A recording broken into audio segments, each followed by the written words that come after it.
All right, 1 minute. We have 1 minute. Who else is excited? I'm very excited. I'm playing my music, I'm having my time, I'm lighting a candle, I'm excited.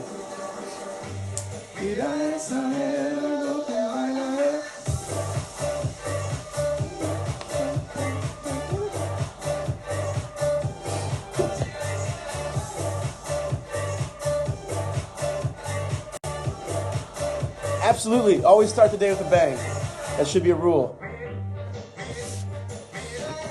Oh, everyone, the shirt is actually from the Shadowhunters crew. It was for season 2. They got one for us. That was very nice. Is somebody on the back? No, nothing's on the back. All right, it is noon. Let's do.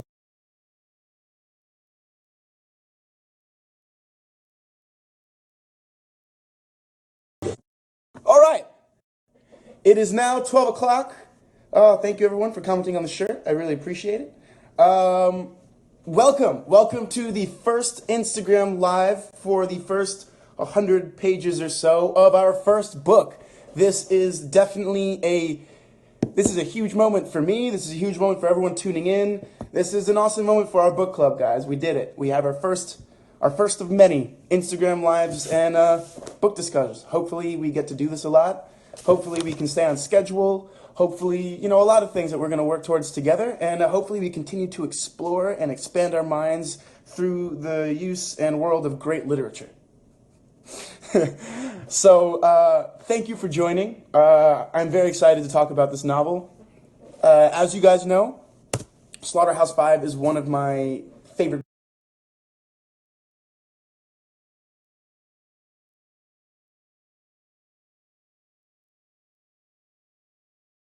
books that I've read. Everything he's read, everything that I've read that he's written, I've always been so obsessed with. So just to confirm, so everyone knows, I know my brother is asking, as of today, we are going to discuss up to chapter 5 of the book. Not past chapter 5, up to chapter 5. So, the last line that you should have read was, well, the last paragraph is, if I hadn't spent so much time studying Earthlings, said the Tralfamadorian, I wouldn't have any idea what was meant by free will. I visited 31 inhabited planets in the universe, and I've studied reports on 100 more. Only on Earth is there any talk of free will. So, that's the last page you should have read. I know some of you are like me and you read ahead because, hell, it's a good book. But this is the farthest we're discussing to. I don't want to know anything past it. I don't want to know anything past Billy Pilgrim says the universe, blah, blah, blah. I don't want to know about it. We're only talking up to this page. I know for different people in different languages, it might be different, but essentially the end of chapter 4. We are only reading to the end of chapter 4. I was thinking actually Brooke Price 13. I was thinking of doing a day, maybe today at the end of this live, where we can start, I'll read the first few pages of the next chapter with you guys. I'll read it out loud. And we'll talk about it. So first and foremost, the first question I want to ask, what do you guys think of the book? What do you guys think? How is it? What do you think of the way it's written? What do you think of Billy Pilgrim? What do you think of Kurt Vonnegut? What do you think of the actual story itself, the bombing of Dresden, going through this man that's unstuck in time? What do you guys think? Let me know. Let's read some comments. So I'll read them out to you guys.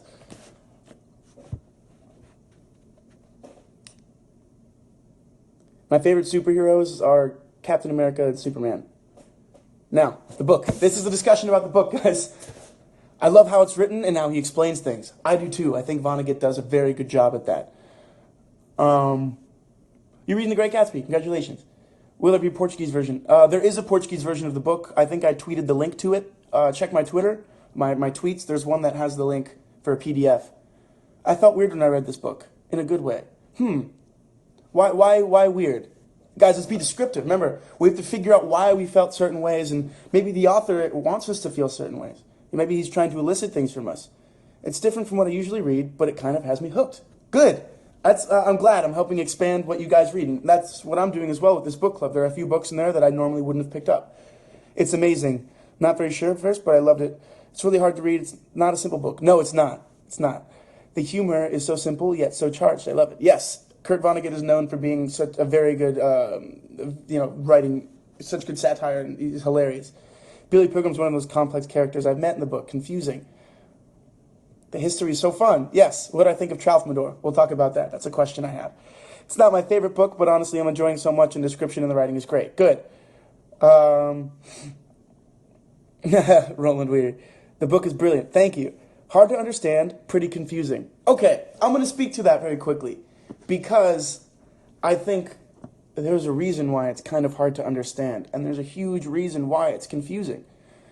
There's a reason why this book is, I'm going to quote this one, in my copy, let's be at the end of chapter 1, at the end of chapter 1, right before Kurt Vonnegut goes to talk about the Lufthansa plane that he was supposed to get on with Bernard V. O'Hare, there's a paragraph that Kurt Vonnegut writes, and I think this will give you perspective into why the book is very difficult to read, or why the timeline is all messed up and it's all jumbled. So the friends of Seymour Lawrence call him Sam. So I say to Sam now, Sam, here's the book. It is so short and jumbled and jangled, Sam, because there is nothing intelligent to say about a massacre. Everybody is supposed to be dead, to never say anything or want anything ever again. Everything is supposed to be very quiet after the massacre, and it always is, except for the birds. And what do the birds say? All there is to say about a massacre. Things like, pooty wheat. So, the book was set up in this way. It jumps back and forth through time. The book was set up, and it makes no sense like this, because there's nothing intelligent to say about a war. And there's nothing intelligent to say about massacre. It's supposed, thank you, Maduri Mustache, that's funny, Maduri Mustache. Yes, war is supposed to confuse and baffle people. It's supposed to do that. There's nothing intelligent to say. Kurt Vonnegut, an extremely eloquent man and elegant man himself, did not have the words and could not find the words to write about his famous book about Dresden. You know? It's one of those things. There's nothing to say. Even the birds don't have anything to say. What do they say? Pooty wheat. Means nothing. There's nothing logical or intelligent to say about a war. So it goes. So, that's one of the reasons why this book jumps back and forth. I think that's the main reason why he couldn't. But there are a lot of elements in the first chapter. The chapter that is the author speaking, or the narrator, not the author, but the narrator speaking to the reader. That first chapter with Vonnegut. You know, all this happened, more or less. The war parts, anyway, are pretty much true. That whole chapter is tying in the rest of the book. There are a lot of things in that chapter that he uses again. Repetition. Different colors that he'll bring up. Mustard gas and roses, blue and ivory, horses, anytime he brings up a clock or time. This is to say that this whole book, whilst being completely jumbled and jumbled, it's still connected. There still is a through line, and he's still telling a complete story. So, I think that's very cool. Let's see, what other questions do I have? Took some notes. Took myself some notes. But a lot of my notes are actually in the book. So, you're so right. War is not intelligent. Dialogue is so important, but in the war there is no dialogue. That's why this is an anti-war book, because it's intelligent, the complete opposite of what war is. Interesting. Wow, cool. I have some problems with language, but good. I'm glad time travel is the only way to escape reality. No, I don't think it's the only way to escape reality. I think that time travel is a way for him to understand reality from a different perspective. Remember, there's that quote that Vonnegut says. Wow, I just opened right to it. Really cool. There's that quote that Vonnegut says where he goes, the time would not pass. Somebody was playing with the clocks. And not only with the electric clocks, but with the wind-up kind, too. The second hand on my watch would twitch once, and a year would pass, and then it would twitch again. There was nothing I could do about it. As an earthling, I had to believe whatever clocks said, and calendars. So that's him kind of saying, like, we're tied. It's like a human condition. We're tied to this idea of time. We can only experience it. He says in the book, we can only experience it moment to moment. We can't fully, we don't see it like the Tralfamadorians do, where they see it all as a stretch of the Rocky Mountains. Everything has always existed, and they can take part in whatever part they want. Unfortunately, we're sad earthlings. We're pillars of salt, and we can only see them moment to moment. And that's, there's a lot, yeah, metaphor. It's so cool, so cool. You read the book in 3 hours. Oh my gosh, good for you. I'm glad you enjoyed it. I feel like Billy is just a witness to his life, jumping to different moments, but not really living the moments he travels to. Is that much different from the rest of humanity, though? How much of our present do we actually live in? Anytime you worry or stress, you're taking yourself out of the present and living in the future. And anytime you're dwelling on something, you feel bad about something, you're holding on to something, you're living in the past. So we're merely just witnesses to our present. We're not fully experiencing it. I think that's something that Kurt Vonnegut says in the book, and that's why I think the quote, "So it goes," is so important. Because of that, I think he's trying to say, like, all we have is this moment. I feel like I had to put this book down and think about my own life. I'm really glad this book makes me think like that. Great. That's one of the goals I have with books and good art. There's a really good quote about art in the book. We'll talk about that in a little bit. But I think you should read. Good books should make you think. And I honestly think the world would be a much different place if everyone's read this book. So, thank you guys for joining. It does make you think about everything.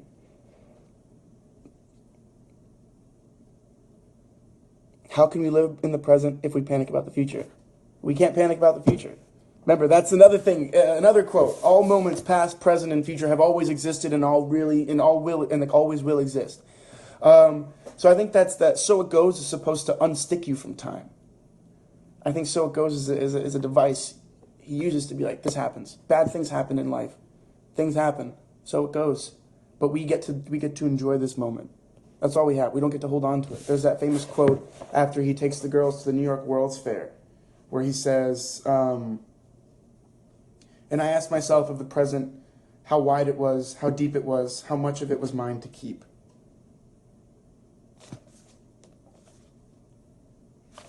All you have is the present, I think. The minute you start worrying about the future or the past, you pull yourself out of it and you can't fully live in it. I think all you have is literally you can take as much of this as you want right now, and then you have to let go of it. It's very Buddhist in that sense, I think. Sorry, I've kind of fell back in questions. Let's keep looking. My favorite quote is, "Get off the road, you dumb mother," because it reminded me that all the characters are people, just not just metaphors. Cool, cool, cool.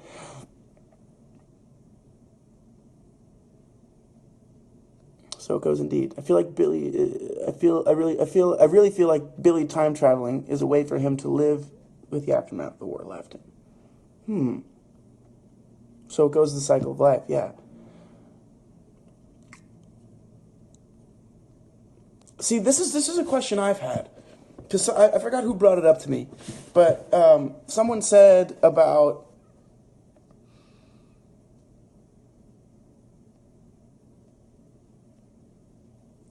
I've read this book a few times. I've read this book quite a few times. There's something to be said about that. That's a good question. I'm going to think about that for a little bit, and I'll come back to it.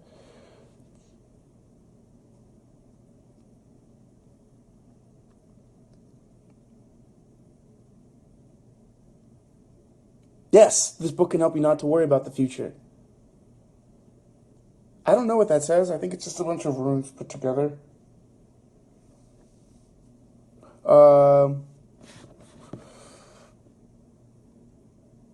Yes, that's one thing. If you've noticed, "So it goes" only comes after death in the book. He only says "so it goes" when it's relating to a death. He never says it another time. I think it's because humans dwell on death. And I think that's his way of being like, get over it. It happens. Like, there's so much more to life. But that's also how I'm reading it right now. Remember, all of these opinions of this book can change. And that's the best thing about good books, is you can read them a million times, and every time you read it, it's completely different. You don't understand how I could write in a book. I write in pencil, and I write very lightly. And also, I have, like, this isn't my only copy of this book, so don't worry. I don't ruin my books.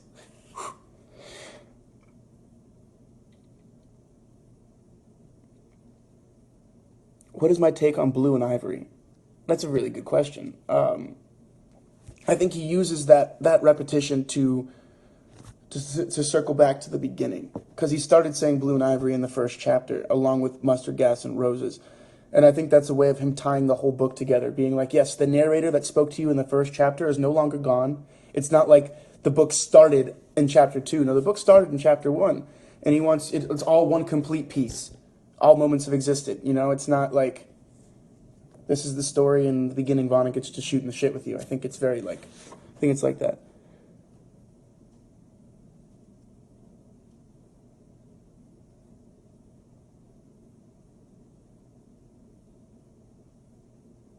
Your English teacher says it's a waste of time rereading. I don't agree with that. That your English teacher is entitled to their opinion, Rosende fan. But I say don't tie yourself to other people's opinions. If you want to reread a book, reread a freaking book. I say you should reread a lot of books every 3 years or so, because your perspective changes on life. Trust me. Books I read in high school, like I read Catcher in the Rye in high school. I didn't understand it. And I read it again when I graduated college, and I was like, this book is so cool.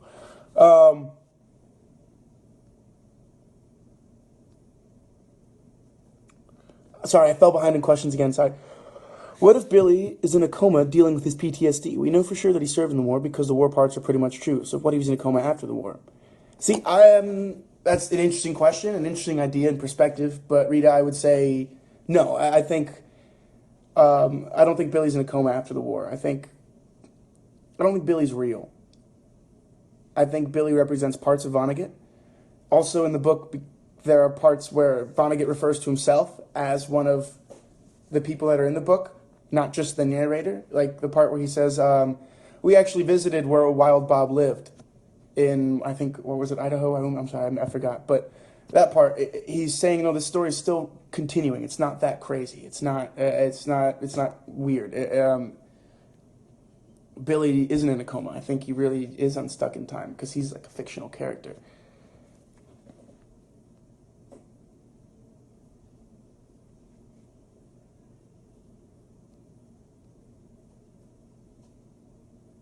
Oh, Lori Mervin. Did anyone pick up on the names of the characters? Can you expand on that, please? Because that's something I don't think I picked up on.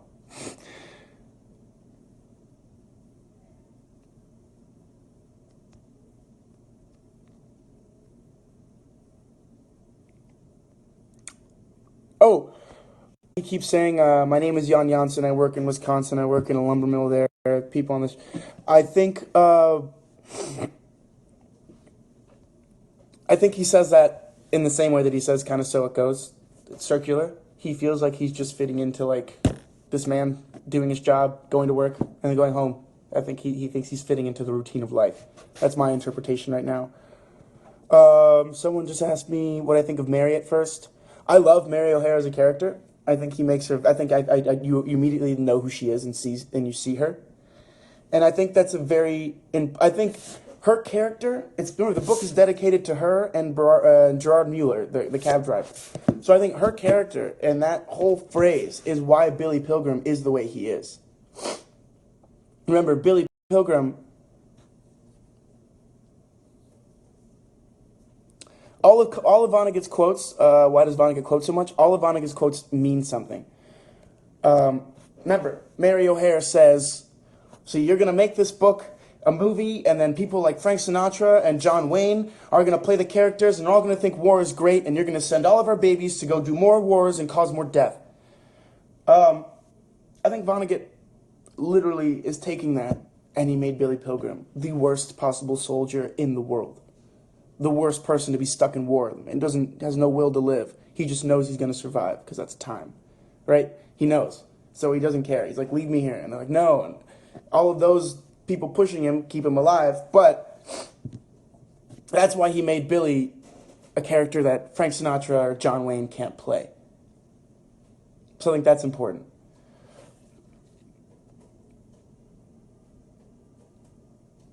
Yes, the live, okay, everyone curious, the live will be saved. I will post it on the Rosende Reads account, so it'll be there for 24 hours, so you guys can rewatch and we can talk about these ideas. You can kind of tune in and watch it again.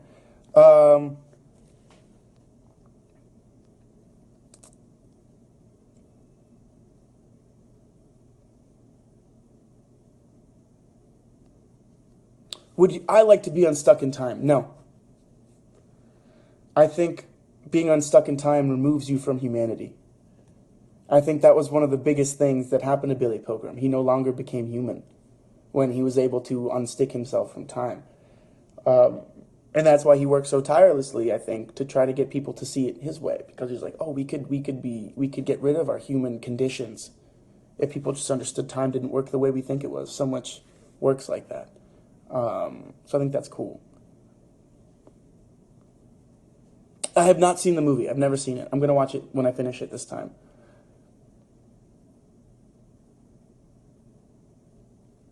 Lo escribo en español porque me queda más fácil. Creo que utiliza a Billy como alt ego porque así es más fácil hablar de algo de que él ha sufrido demasiado. Yo creo que eso puede ser posible. Él puede estar usando Billy como un alter ego, pero también yo creo que Billy es, like, I think he's a specific character so that he can speak through Billy. There's a lot of motives. Like, why do you guys think that Billy's an optometrist? He says it in the book. Ooh, I jumped way behind on the questions. I'm so sorry, guys.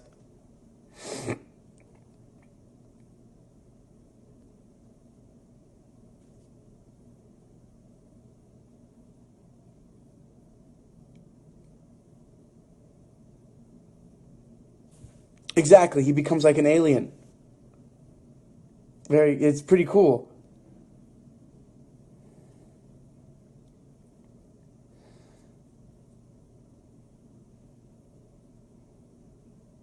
Oh my God. Rainbow_cat, freaking awesome question. I wanted to talk about that.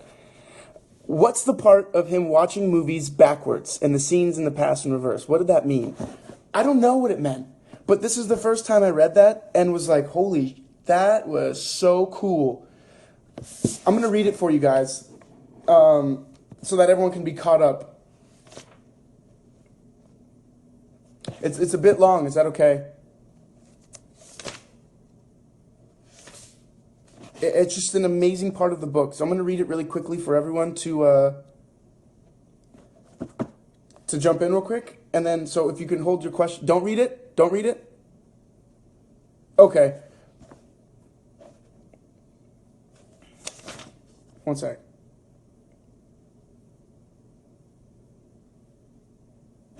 It's just amazing. I think that's what he's trying. Oh, in that passage, I think he's trying to say how backwards war is. Read it? Okay. I'm getting read it, don't read it. I'm going to read it because I want to read it. Now I can't find it.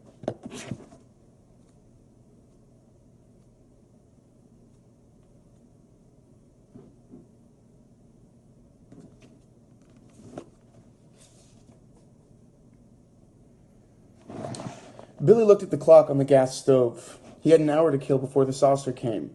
He went into the living room, swinging the bottle like a dinner bell, turned on the television. He came slightly unstuck in time, saw the late movie backwards, then forwards again. It was a movie about American bombers in the Second World War, and the gallant men who flew them. Seen backwards by Billy, the story went like this. American planes, full of holes and wounded men and corpses, took off backwards from an airfield in England. Over France, a few German fighter planes flew at them backwards, sucked bullets and shell fragments from some of the planes and crewmen. They did the same for wrecked American bombers on the ground, and those planes flew up backwards to join the formation. The formation flew backwards over a German city that was in flames. The bombers opened their bomb bay doors, exerted a miraculous magnetism which shrunk the fires, gathered them into cylindrical steel containers, and lifted the containers into the bellies of the planes. The containers were stored neatly in racks. The Germans below had miraculous devices of their own, which were long steel tubes. They used them to suck more fragments from the crewmen and planes. But there were still a few wounded Americans, though, and some of the bombers were in bad repair. Over France, though, German fighters came up again, made everything and everybody as good as new. When the bombers got back to their base, the steel cylinders were taken from the racks and shipped back to the United States of America, where factories were operating day and night, dismantling the cylinders, separating the dangerous contents into minerals. Touchingly, it was mainly women who did this work. The minerals were shipped to specialists in remote areas. It was their business to put them in the ground, to hide them cleverly, so they would never hurt anybody again. The American flyers turned in their uniforms and became high school kids, and Hitler turned into a baby, Billy Pilgrim supposed. That wasn't in the movie, but Billy was extrapolating. Everybody turned into a baby, and all humanity, without exception, conspired biologically to produce two perfect people, named Adam and Eve, he supposed. So,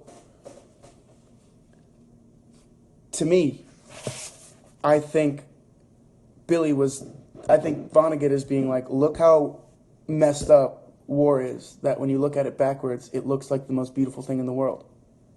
People from all over the world conspiring to make things whole, to fix things, to quell fires, and then to take all those things that caused all that pain and all that death and all that fire, and to put them far away where no one will ever find them and they can never hurt anyone again.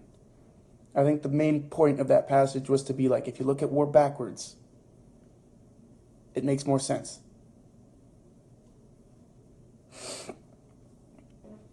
I've read 1 through 4 a few times so I can take notes for you guys, so that I can learn new things. I've read these 4 chapters quite a few times over the past week and a half. So, yes, I think Billy really was watching the film backwards. I think Billy creates his own perception of time. He's unstuck. He's not like us. We can only watch it forwards. He's like, no, I can watch it backwards. And because of that, he has perspective that other humans don't have. So I think that's really cool. You know what, Rita? That's a great segue. Let's talk about favorite quotes, because this book is chock full of amazing quotes. So, Rita, you said your favorite quote was... Oh, I lost it. When a person dies, he only appears to die. He's still much alive in the past. What do you guys think about that?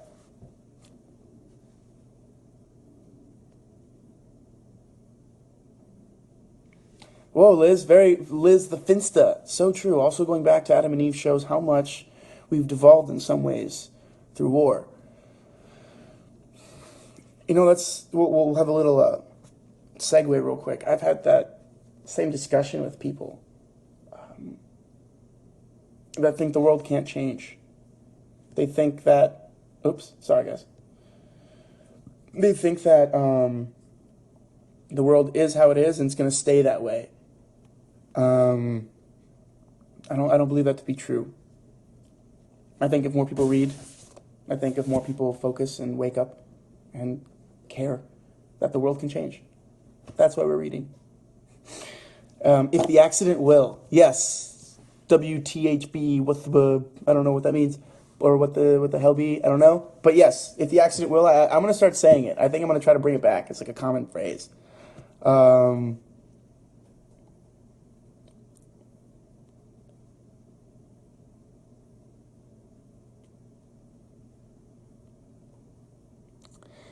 Okay, in my opinion, why does Vonnegut quote so much? I think he quotes the same way a lot of people do, to make a point. Ipso facto. I don't know if that's how you say that. I just always wanted to say that. There's a quote that Vonnegut has when he talks about the Children's Crusade. Did anyone notice this?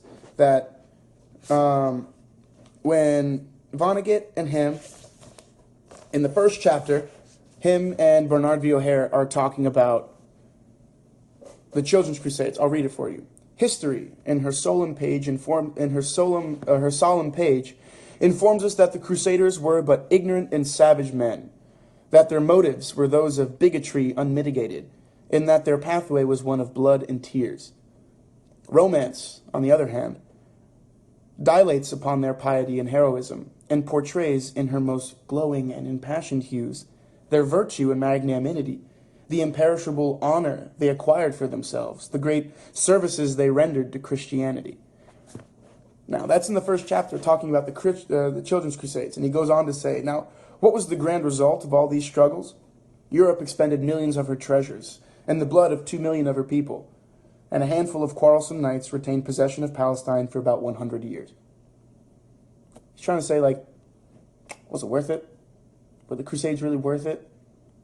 It was savage, and there was this unmitigated bigotry, and they did terrible things, but it was in the name of Christianity, so it was cool. And all these knights got to be proud about keeping a piece of land for 100 years, which, in the grand scheme of time, is not a lot of time at all.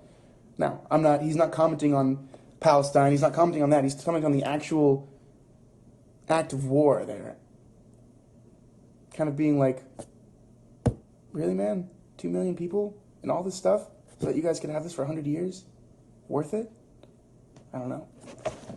But then he also goes back and he talks about it again with, what's his name?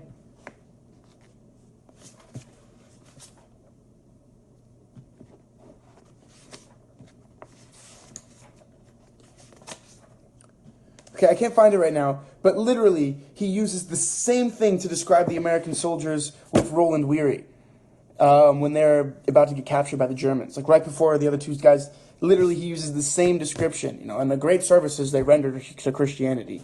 He's trying to make a tie, saying that he thinks war is pointless. He thinks there's nothing good will come out of war, and there's so many better ways to do it.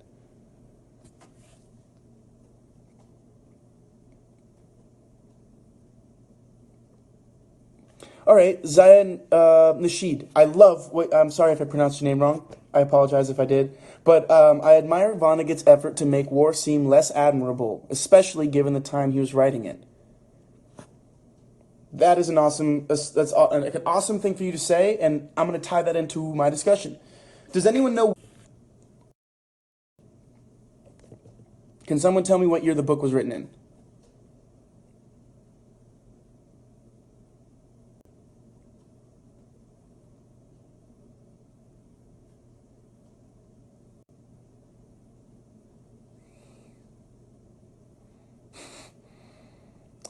Yes, 1969.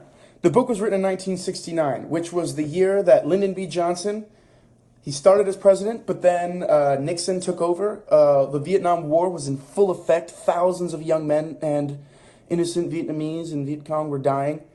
And it was a terrible time for our country. There was a lot of turmoil. People didn't want to be at the war. People didn't understand why we were in war again. Korea had happened in the 50s. World War II had happened just before that. It was a lot of people thought Vietnam was a senseless war. So he was writing this book to be like, why are we doing this again? Why are we sending our babies to go do these terrible things that in the end are not really for anything more than just a pissing contest? I think that was Vonnegut's interpretation of it, because of the fact that because of his experiences.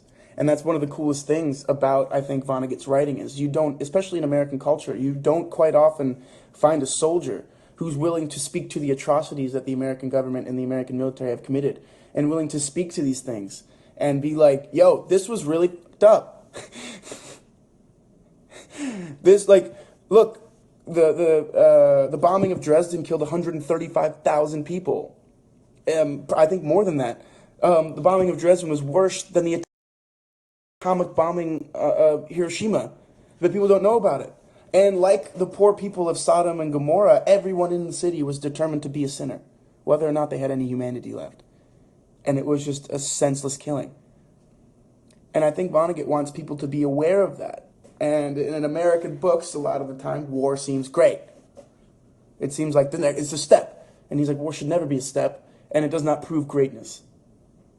And I think that's something he's saying, especially as an American soldier himself. And that's something that perspective is something you don't quite often see. So thank you for bringing up the time in which the book was written and why this book I think is so powerful. Also very interesting to be reading right now. What do you guys think about that? What do you guys think about reading this book right now?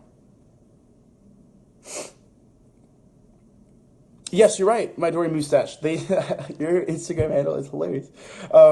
They did. The bombing of Dresden was not declassified for a long time. They kept it hidden from the public. And then even in American schools, I can tell you right now, I didn't learn about the bombing of Dresden until I read this book.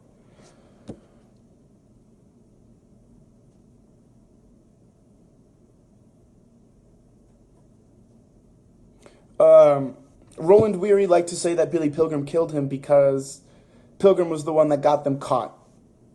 If not, they would have been with the other two musketeers, and they would have been off. But then the problem is, Weary didn't recognize that those two musketeers were killed as well. So I think Weary kind of represents this like singular perspective, and he represents like the people that think like that. I don't know if that's true, but I think he's a very interesting character, and he definitely lends a lot.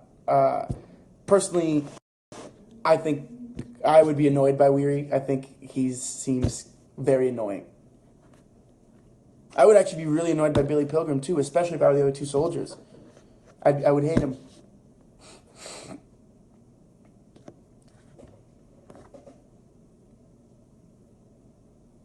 He's still going worse. You're right. You're right. Casey Lewis, 2001. Oh, good idea. What do you think about the part when the Tralfamadorian gave him their books for him to read?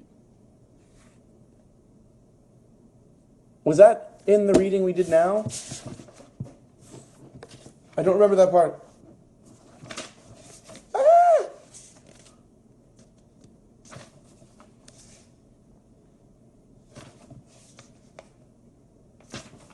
No, that wasn't in the part we read yet. So, whew, he scared me. I was like, I didn't think about that. I didn't have anything. I don't have any notes about that.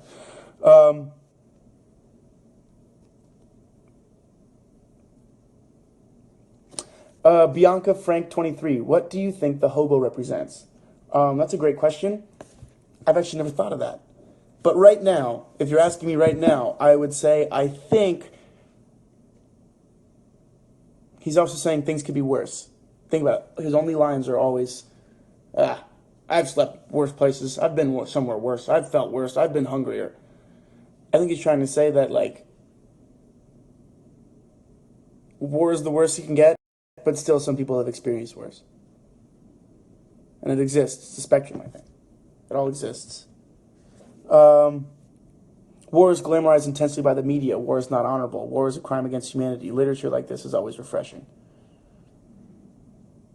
I think it is glamorized by the media for a purpose many times. For a purpose. And remember, Vonnegut was a big pacifist, as you can see. He fought for that. And I think his point of view is very clear in this book. So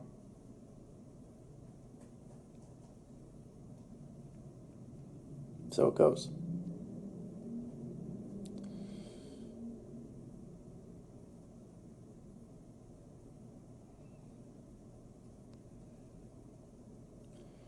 Yes, Sarah Barra spams. I think that's super important.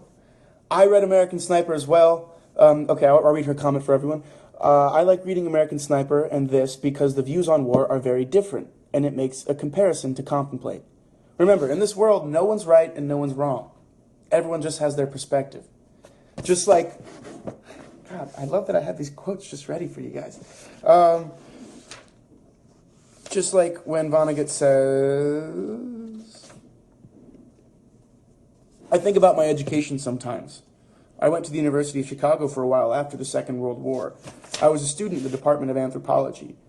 At that time, they were teaching that there was absolutely no difference between anybody. They may be teaching that still. Another thing they taught me was that nobody was ridiculous or bad or disgusting.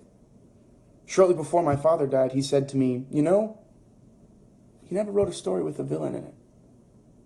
I told him that was one of the things I learned in college after the war. There's only perspective. There's no right or wrong. And I think that's something that's super important as well.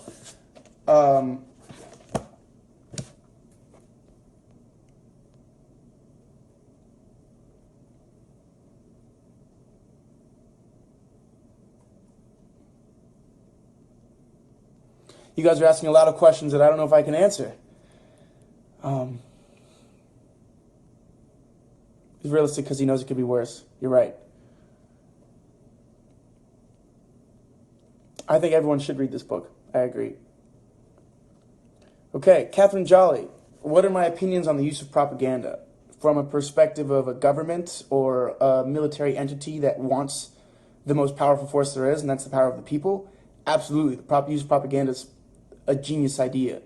Think about it. The internet can now be used as propaganda. Everyone goes on the internet. I mean, propaganda as an idea to use and turn the minds of the people is a genius idea. Now, propaganda is never good.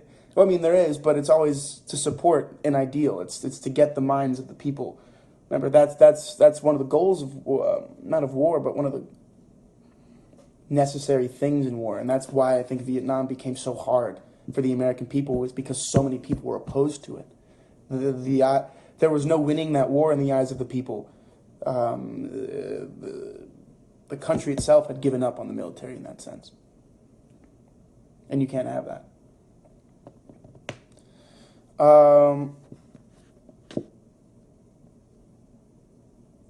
I'm glad everyone's enjoying the book. That makes me so happy that everyone is able to take this book and be like, wow, I've loved it. It's been so cool.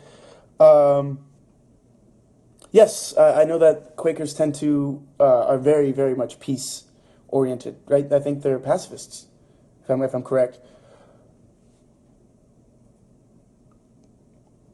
What did Vonnegut mean by the train, how fast it went or how it looked? I think he's just trying to bring you along with the ride. But I think there's an interesting point when Billy's on the train where he talks about time moving so slowly. Like, there was one click and a year went by, and then there was another click and another year. He says that when he's waiting as a non-person after his Lufthansa flight. He says, my watch clicked and a year went by, and then another click. That's to show that humans are so tied to time and to show that the book is still connected again. So I like that you brought that up, and I love that. That's so cool.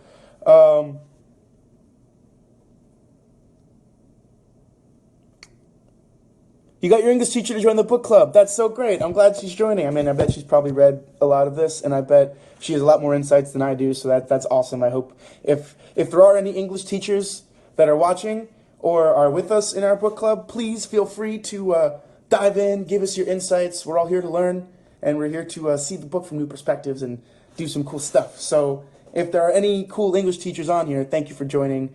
You are inspiring, and please. You're right. I was using propaganda as we speak. Crazy, right? But that's the thing. Propaganda can be a tool. It's a tool. Quite often abused, but it's a tool. That's Aphrodite.dv. That's a great question. Why are humans the only species that have free will according to the Tralfamadorians? I don't know.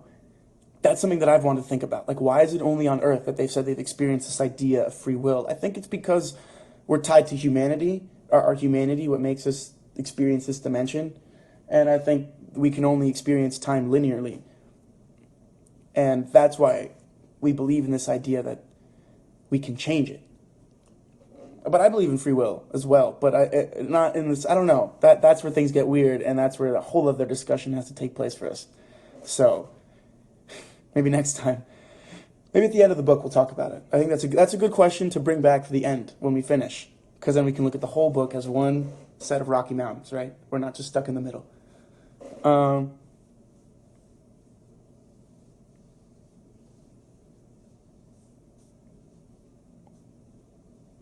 Did I like Vonnegut's writing? Yes. Yeah, I am very tired. I worked till like 1:30 last night, too. I was shooting. And then I got back, and then I couldn't sleep, so I was up for like an hour, and I'm awake.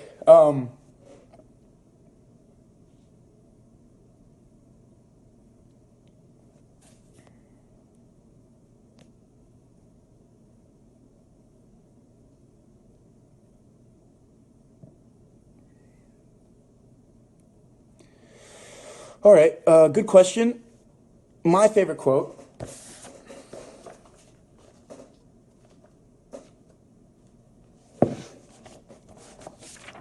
I'm going to look through my whole thing now. Oh, wait, I have them written.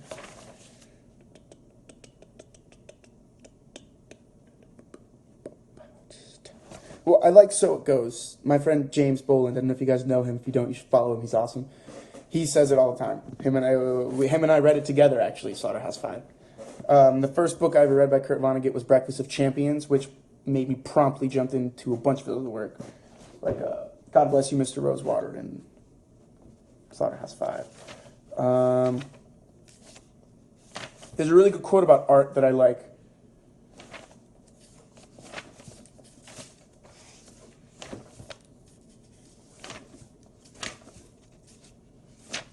Okay, there are a few questions here that really get me. One is that, and I asked myself about the present, how wide it was, how deep it was, how much of it was mine to keep. That's up here all the time for me now. I don't know why. It's just kind of like, wait, this has to be mine.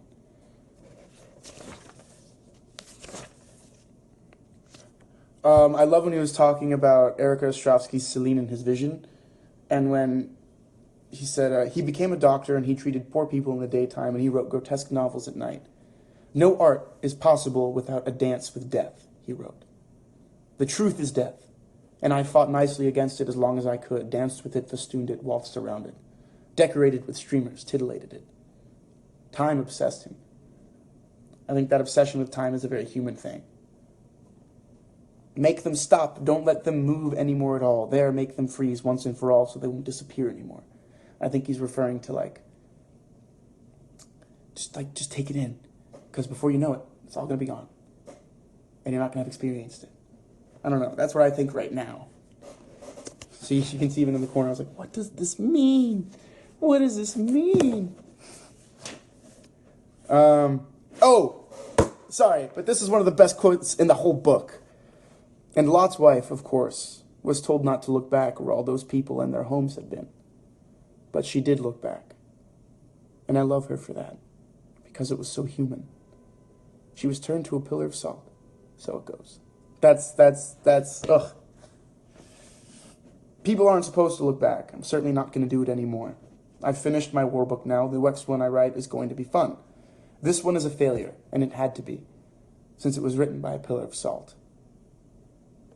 Love that. The first line's amazing as well.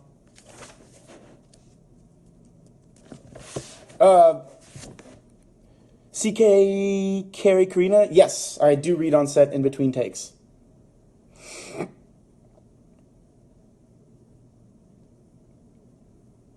Top secret from whom? I love that part. I think I want to make this movie again. I haven't seen the first one, but I want to remake it and make it really great. Ooh, wow, I fell way behind on your questions again. I'm so sorry. Every time I scroll down, and I'm like, oh my goodness.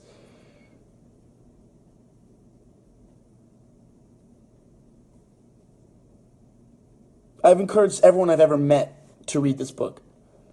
Actually, most of the time when I can't even tell you how many copies of this book I've bought. Every time I'm reading it and someone asks me, hey, what book is that? I always say, you've never read it?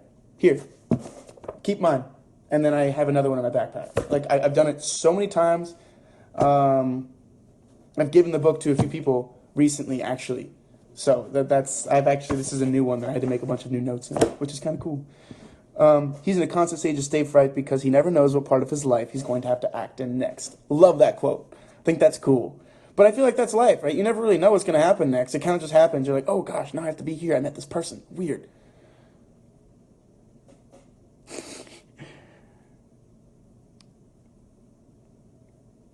Have I ever considered being a writer? I've never written. I've always wanted to, but I never have. I'm nervous. But I'm going to try. I think this year I'm going to learn. I'm going to try writing myself. We'll see if anything happens. I don't know. I like acting. I'm good at that. I might stick with that. But I think Billy's completely sane. I think Billy is separate. I think he's used as a tool to teach us and to speak through. Like, I think Vonnegut he speaks through Billy, but I think everything that happened to Billy is real. That's what I think. I think that the Tralfamadorians are definitely meant. I think it's a way for Vonnegut to really make us understand something. United We Stand 0704. Totally agree. Night by Eli Wiesel is amazing. An amazing book. That one's very good. Also, I think the book Milkweed by Jerry Spinelli is very good for like Holocaust era books. It's very good. Oh, thank you. I hope I'd be good at that. I want to try. I'm going to try. No, I'm going to do it. I'm not going to try. Do it or not.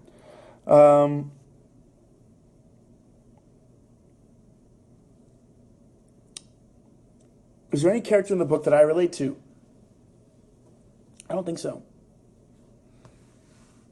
I don't think so. Not yet. What about you? How are you guys feeling? I'm going to ask you questions now. Any characters in the book you relate to? I'm just going to read your answers from now on. So write your answers and I'll be in there. Any characters you relate to, and then also write your favorite quotes and I'll read them out loud for everyone.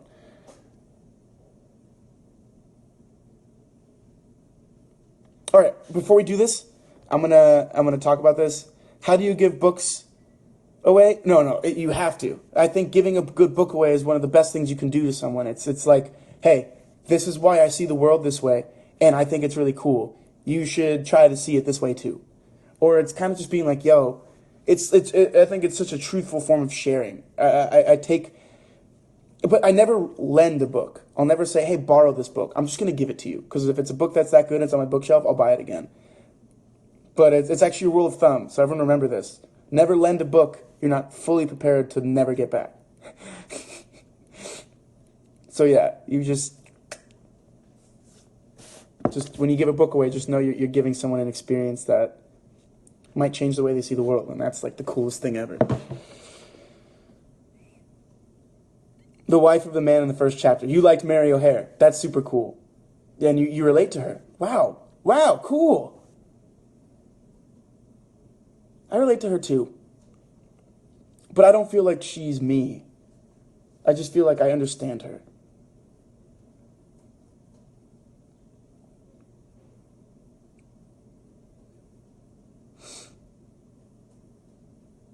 Yeah. Nike was here. I totally agree. It is kind of expensive. I mean, I didn't own this book for like a bit of time because I'd given it away, and I was like, damn, I can't buy a new one yet. But the good thing is a lot of books have PDFs and stuff, so you can kind of make it work.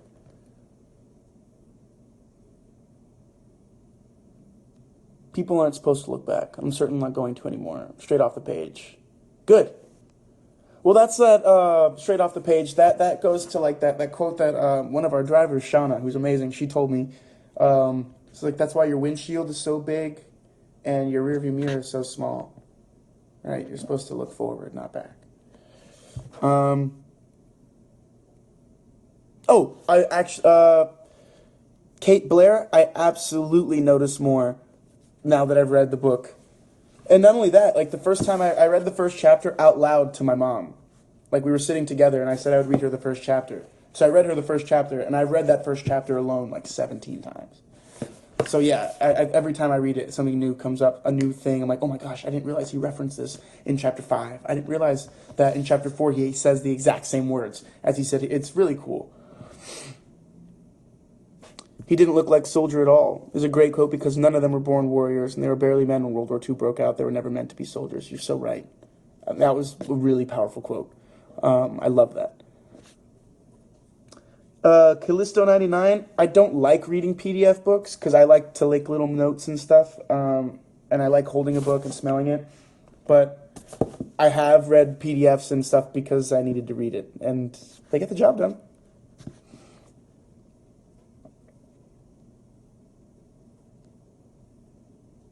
Pinkleberry. That's a great name. Yes, I think I read that one. Love that one too. What do I think about the bugs being trapped in amber? Love that. I think it's so cool. Because I think it's true. We're all trapped in the amber of this moment. We can just enjoy it.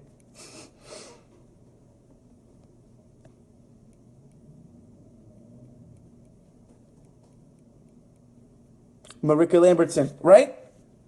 I love smelling books. Old books, too.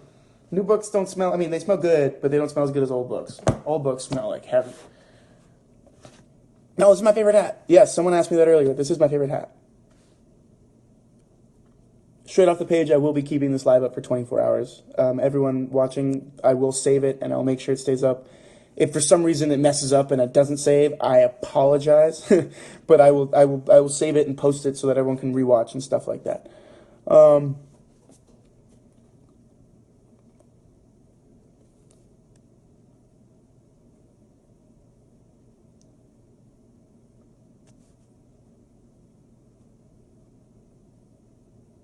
If the film was remade, who would I most likely play as? don't know. I don't know if I fit anyone. I'd want to play Billy, but I don't know if I fit Billy. It'd be fun to play Billy. All right, we only have 5 more minutes. Dude, we've been on live for an hour. Isn't this awesome? We talked about a book for an hour. Did you guys notice it was an hour? I didn't notice it was an hour. This is epic. So thank you guys for joining. Yes. So let's talk about, we talked about a lot. I'm sorry. I made so many notes. I didn't even look at them. Like, I didn't even look at my notes. Jeez. Okay, but,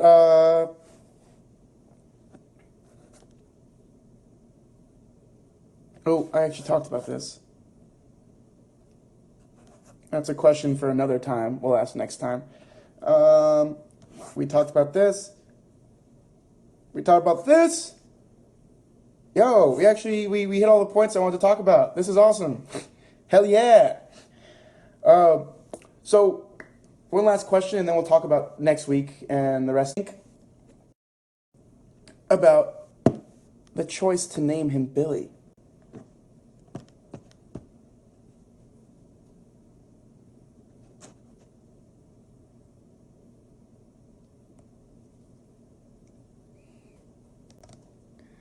You know what, Nuza, did Kurt do the same as Chaplin in The Great Dictator? Maybe. Maybe. Like a kid, exactly. See, Amelia Pickles, what do you make confident references to the dog barking in the background? I don't know. I have to read it all again for that to happen. That's interesting. I have to reread that. Exactly, My Dory Mustache. God, your name is so funny. It's awesome. Yes, it's more approachable. There's a whole quote about it. Makes people like him right away, keep him young, and I think us as readers are immediately like, oh, we like Billy. Billy's cool. Exactly. Innocent like. When you think of a child. And I think that's speaking to the innocence that they have going to war. They were boys then, remember. So let's talk about next week. Woo! So that was the first Instagram Live for our book club. Wow, that's pretty excited. I'm not gonna lie, I'm very happy right now. That was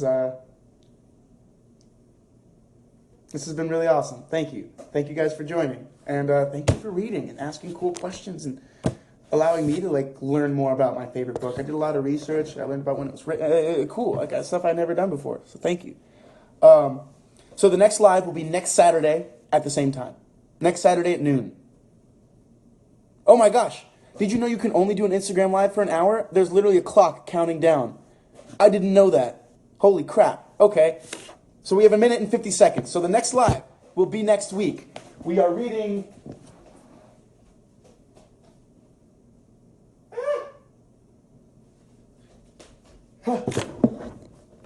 So next week, we are reading To Kill a Mockingbird.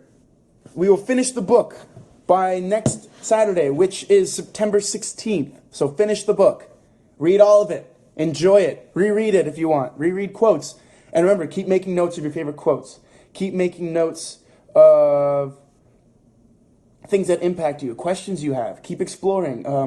If you want to get an answer and you want to bring it to discussion, Google it.